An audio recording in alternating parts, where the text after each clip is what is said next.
Hey everyone, welcome to Mailsoftly YouTube channel. So if you are new here, don't forget to hit that subscribe button so you don't miss out on valuable insights into email marketing and security. Today, we are diving into a critical topic, common email authentication mistakes and how to avoid them. Whether you are sending your SPF, DKIM, or DMARC record, these tips will help you get in the right first time and protect your brand's email reputation. So let's dive in. So first, let's start with, again, what email authentication is and why it's so important. So email authentication helps ensure that your emails are coming from you, not someone else pretending to be you. The three main protocols you need to know about email authentication are SPF, DKIM, and DMARC. These work to improve your email deliverability, protect against phishing and spoofing, and maintain your sender reputation. But there are some common mistakes that people make during setup that process, and this can just weaken your email authentication efforts and also weaken your domain reputation. So let's dive into them. So section number 2, common mistakes in SPF configuration. First up, SPF, which is Sender Policy Framework, is a record in your DNS that specifies which IP addresses are allowed to send emails from your domain. So there are some common mistakes people do while setting up these SPF records. So let's dive into them. Mistake number 1, overly permissive SPF records. One of the biggest mistakes people make during SPF records, they allow too many IP addresses to send emails from their own domain. And they're also giving some kind of IP ranges. So this weakens your security by allowing too many senders, which could be also some unauthorized senders too. So the solution to this is keep your SPF records tight and specific to the IP addresses that you're using. Only include the IP addresses that absolutely need to send emails on behalf of your domain. Mistake number 2, exceeding DNS lookup limits. Another common issue is exceeding the 10 DNS lookup limit in your SPF records. If your record requires more than 10 lookups, it can fail. To fix this, try to minimize DNS lookups by consolidating your SPF records and avoiding unnecessary include statements, because these include statements actually can just be high that you can just exceed this 10 lookup limits. Mistake number 3, not regularly updating the SPF records. Lastly, not updating your SPF records when you change email service providers or add new sending domains can cause issues. Right? Solution to this is setting up regular audits of your SPF records and keep them up to date with any changes in your email infrastructure. I know it's a little bit overwhelming, but if you're using new providers, new email kind of servers, you need to include those email IP addresses in your SPF records. Otherwise, your SPF records may just fail. Section number 3, common mistakes in DKIM configuration. So let's talk about DKIM configuration, which is Domain Keys Identified Mail. So DKIM allows your email to be signed with a cryptographic key that ensures that it hasn't tampered with. Because when you send an email, it can be tampered if you don't have DKIM records. So attackers or bad actors can just intervene and they can just tamper your email. So just to protect this, DKIM is there, which just creates this cryptographic key, and you need to have some kind of a handshake. The email service providers or the email receiving body will make sure that your signature is valid, and then they allow the email just go to the inboxes of the recipients.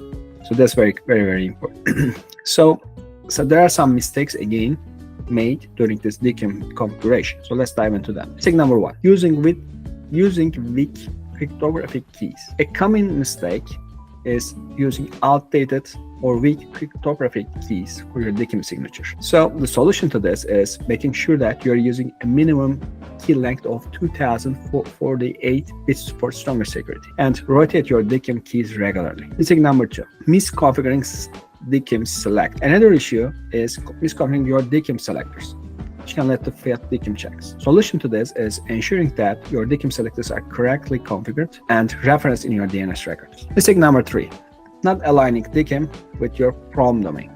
This is very important. Your DKIM domain should align with your from address to pass DMARC checks. Solution to this is setting up DKIM to ensure it aligns with your domain, which is crucial for DMARC enforcement. Section number 4, common mistakes in DMARC configuration. Now let's move into the DMARC, which is domain-based, message, authentication, reporting, and conformance. So DMARC is where everything is come together, but it's also where mistakes are happen most of the time. So mistake number one, setting a too lenient DMARC policy. One mistake is starting with a none or overly lenient DMARC policy. While this doesn't provide much protection, it's a common starting point. The solution to this is, of course, we recommend to start with none policy, and then you can just make it like more kind of like quarantine, and then reject.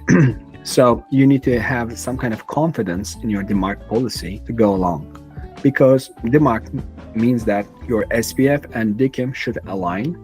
And if you just directly put reject, some of your legit emails may also be rejected. So you need to make sure that you include each IP addresses that you're using to be sent from your own domain in your SPF. And also you also make sure that your DKIM is consistent with your from domain. So domain keys identified mail is right there. And then you just come together and say that, okay, if those two are not aligned, just reject the email. But it's a little bit hard to get it right at first. So I recommend doing, okay, start with none for reporting purposes. See how it just comes together in your DMARC reports. And then if you feel confident enough, you can just make it a couple of maybe days or weeks ago. You can make it like quarantine. You can just change the policy to quarantine, which means that again you're not rejecting it, but just you're saying to the the email service provider that, okay, just be careful with this email. It can be suspicious, it can be like, you may get into spam, but just be suspicious. And at the third one is none, is which says that, okay, just reject that email if it's not aligned. SPF and DKIM is not aligned. So those are the things that can happen. Mistake number two, ignoring DMARC reports. Another mistake is actually ignoring DMARC reports, because DMARC is some kind of a report. There's also a reporting tool in DMARC, which states that which IP addresses try to use your domain. If it is you, then that's good. But if it's not, you can see the bad actors try to mimic you. And with DMARC policy there, you can have those reports, and you need to just verify those reports to just make some kind of like precautions and just eliminate those bad actors. So this is very, very important. So you need to make it a habit to regularly review your DMARC reports and use tools to help aggregate and analyze them. Mistake number three, not enforcing DMARC across subdomains. So you also have your subdomains, and not applying DMARC policy to all subdomains is missed opportunity to secure your entire domain. So the solution to this is use the SP tag in your DMARC policy to enforce policies all across your subdomains. Section number 5, general best practices. Before we wrap up, here are some general best practices to keep in mind. Tip number 1, regularly audit and update authentication records. Regular audits are crucial because you may change your service providers, or some new service providers may come along, and maybe some bad actors may just try to steal your domain reputation and just pretend to send emails from your domain. So you need to just know you need to regularly audit those reports. Make sure SPF, DKIM, and DMARC reports are up to date and correct the conflict. Tip number 2, use a testing tool before deploying. So before deploying this SPF, DKIM, and DMARC, you can use tools to verify your setup.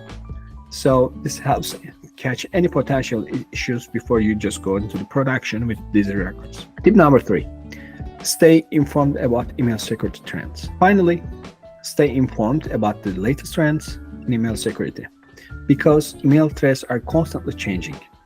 So should your defenses. And that's it for today's video. By avoiding these common email authentication mistakes and following best practices, you can significantly improve your email durability and protect your brand. If you find this video helpful, make sure to like, subscribe, and share with your network. And if you have any questions or want more in-depth analysis and content or any of these topics, drop a comment below. Thank you, and see you in our next video.